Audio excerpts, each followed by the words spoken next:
My name is Jennifer Kilman, and I've been in the program for 7 months, going on 7 months. Well, I was born and raised in Vernon, Texas. My childhood was, I don't remember a whole lot because my parents were addicted to drugs and alcohol. There was a lot of abuse. I was a witness to a lot of the beatings, and we did not have a church. We didn't go to church or anything. And I played basketball, I played sports. I love sports and all that. And then it's just when they stopped coming, it's when I stopped. I just stopped doing sports, and I kind of fell back. Well, I had an older sister, Michelle, and I was the second to the oldest, and then my younger brother, Eric, and another brother, David, and then a younger sister, Mindy. They were together for 17 years, and they split up, and then they fell into drugs harder. Heavier drugs. My dad, they were separated. He kind of lost his mind a little bit more, and my mom would kick me out at the age of 14 or 15. I'm not for sure. I'd say around 15 years old, because I wouldn't get along with the stepdads, and I would find their drugs, and so. And my dad, he was kind of on the other, like he had demons of his own, and I just remember from the age of 15, me and my other brother, Eric, we kind of did, after a while, we really didn't have nowhere to go. I went with friends or wherever, So I started drinking. That's when I started drinking and smoking weed, and I was just in the party scene, just a place to live, wherever I crashed out at. So, and at the age of 19, I met somebody, and I had my first child.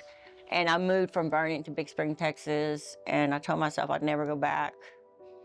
And I had a child, and then he was an alcoholic, and it was just kind of, obviously, I didn't know I wasn't in the right scene to even meet a right man. So, and he was suicidal, and by my daughter was 10 months old, he found out I was leaving him because I was working and he wouldn't work. He was alcoholic. He stole my first child, went to Dallas with her on my tip money. But he ended up bringing her back, ended up going to getting her back. And then I left him while I was working at a Denny's in Big Spring, Texas. By that time in '94, I was living there, and a man come in there, and I guess he was flirting with me, and he was just acting like he was just bringing me flowers and stuff. And so I ended up moving in with him, and I ended up having 5 kids with him. And I just had 5 kids with him, and then it was good like the first year or so. And but then it became just kind of like what my mother and my dad was going through. And it drove me to even deeper into my alcoholism, because and then also he was in the oil field, so he would bring drugs home. And then I caught him shooting drugs up in the bathroom one time. I was wondering why he's so crazy, but then I caught him, and then he used to always push me away and everything, and I was like, I stuck my arm out, and I was like, I thought if he loved me enough, he wouldn't do it. But he turned around and he did it. And then that was the day that I dealt with that. And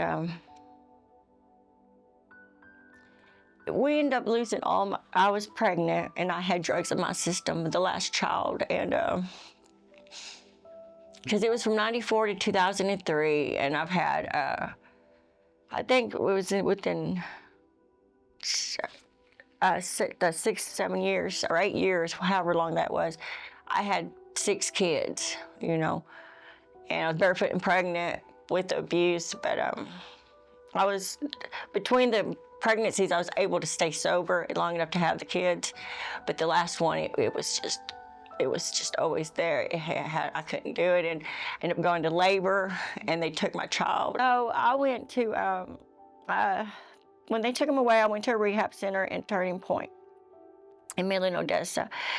And I was gonna do everything I had to do, and it was a 90-day program, I think, but I didn't know that, and after it was all said and done with, I found out that he was trying to file for divorce while I was in there to take my kids from me. Like, he was really bashing me.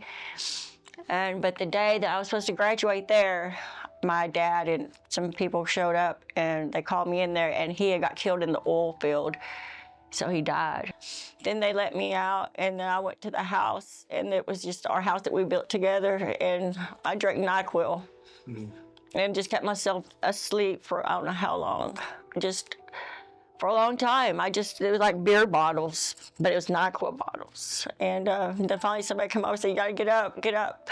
And then it went to every drug that I possibly could imagine. I'd done every drug there was: heroin, crack, cocaine, meth, anything to numb the pain of losing my children. And I cried for them. And anyhow, finally I just decided that I'd have to live. I can't. I mean, it was like a couple years, you know. So I just put this wall up. And then after I did that, I was like, I couldn't think about him, so I can live. And then I met someone else, and then I had 2 more kids. And that my daughter, Gina, she's 21 today. She was like my angel. And she was actually born the year later, so it was a real fast thing. And he was an addict too. When I got pregnant, we stopped using. We moved, and we moved here, and I had, we were doing good. He worked, and we had Gina, and then we had my other son, Eddie. But then the drugs started coming back in again, and it was crack, and it just was a cycle. And so we couldn't hold it down. We didn't have God. We could not. It was just falling down. You know, we couldn't just do what being sober without on our own. I think after 10 years, after a lot of destruction, it was happening, and my younger sister ended up getting my kids. We ended up having to let them take the kids because we couldn't do it. I ended up getting off of work and finding their daddy dad, OD'd with a needle in his arm. And from that point, it was in 2012 or 13, but from that, it was a really dark time. And spiritually, I was spiritually, physically, mentally, emotionally dying. And my older sister had come to this program when it first opened, and her name's Michelle. So I had come here in 2014. They let me come, and that was the first time. I mean, they have pictures of me. I was skin and bones, no teeth. They were all rotten out of my head. I mean, just looked like a corpse. And on 2014, I graduated this program. It taught me God. It showed me things. I mean, through the worship, through the Bible studies. Every morning we get up at 8 o'clock and we worship the Lord, and then Bible studies. God restored my soul. I looked, and then they helped me with my teeth. Like I had a beautiful smile during that time, and I looked younger than I ever looked after God restored that. So I graduated, did really well. I mean, I surrendered to the Lord. My kids were gonna, my husband, the kid's daddy his sister was gonna take the kids from me, but the day of the court, she just backed out of it. So through the program, they helped me get into housing. So from here, I went to housing, and then I got a job at the base, and I was doing really good. But my kids were down there. But I had a relationship with a man that I shouldn't have been in a relationship with. And that led, and I didn't go to church. I didn't surround myself around godly people, and I just stayed in that relationship, and I fell again.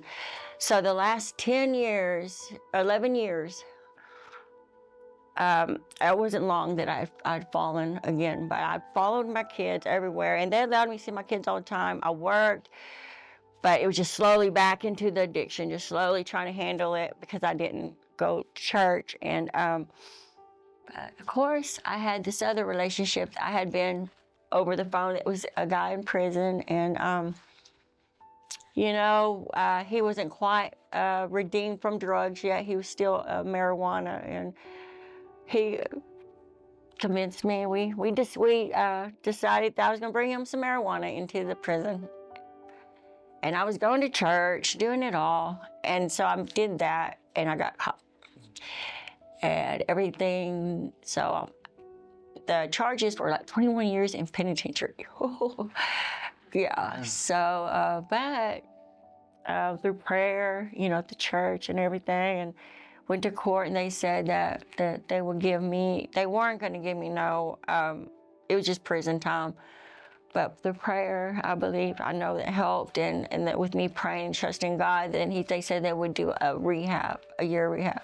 And the only thing that I thought was the Faith Refuge. I said, well, does it matter where I go? And they said, no, it don't matter. So I called up and I talked to Miss Melissa. She was so sweet, and it was just like open arms, just loving arms, said yes, and just thank God that they had space. So and the lady said, I don't think you're going to be able to get into a place, this soon, or I don't think you're going to afford it. But I knew in my head, God's free.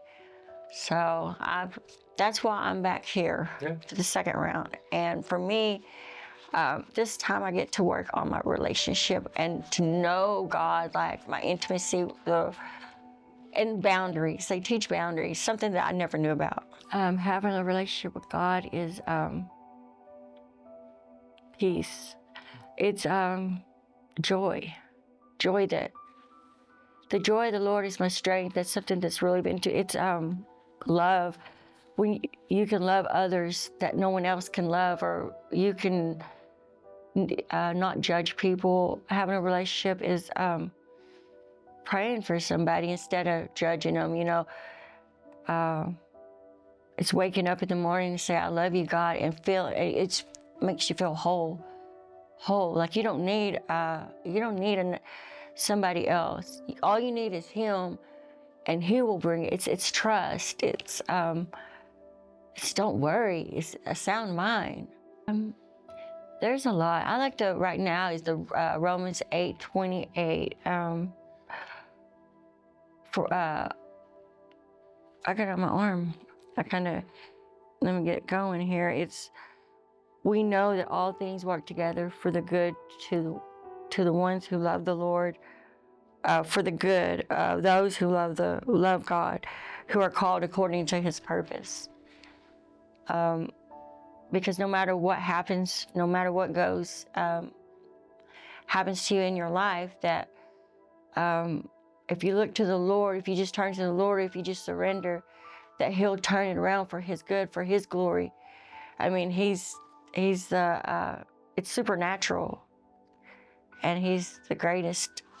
Only He can do it, and it's according to His purpose. It's not according to ours, and it's so much better. I'm just so thankful for the Faith Refuge. I'm thankful for God, because it's God. It's